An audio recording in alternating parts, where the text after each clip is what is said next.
তারেক রহমান বলেছেন, আগামী ১২ তারিখ নির্বাচন হলে ১৩ তারিখ থেকে দেশ গঠনের যুদ্ধ হবে।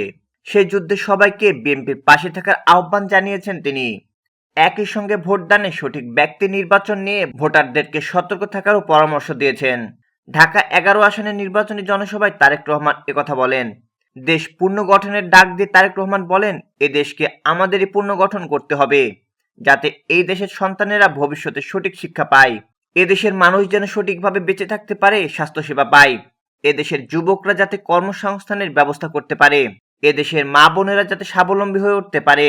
ভোটারদের সতর্ক করে তারেক রহমান বলেন, একটি মহল কিন্তু ষড়যন্ত্র করে যাচ্ছে, কিভাবে নির্বাচনকে বানচাল করা যায়, নির্বাচনকে বিতর্কিত করা যায়। তিনি বলেন, পাড়ায় পাড়ায় মহল্লায় মহল্লায় নজর রাখতে হবে, যাতে এইসব গুপ্তরা গিয়ে মানুষকে বিভ্রান্ত করতে না পারে, কেউ যাতে পকেটে করে নকল সিল ভোট কেন্দ্রে নিয়ে যেতে না পারে, সেই বিষয়ে সতর্ক থাকতে সবার প্রতি আহ্বান জানান তিনি আরো বলেন, পত্রিকার পাতায় খবর দেখেছি, গুপ্ত বাহিনীর সদস্যরা ব্যালট পেপার সিল দেওয়ার নকল সিল তৈরি করতে গিয়ে আইন শৃঙ্খলা রক্ষাকারী বাহিনীর হাতে ধরা পড়েছে।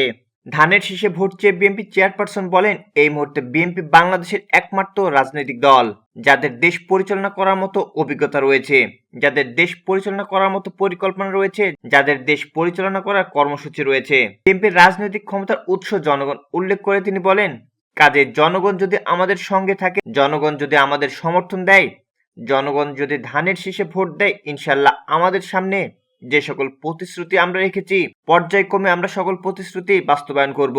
আগামী ১২ তারিখ সঠিক জনপ্রতিনিধি নির্বাচন করার মাধ্যমে দেশ পুনর্গঠনের রাজনীতি শুরু করার কথা উঠে আসে বিএনপির চেয়ারম্যানের বক্তব্যে।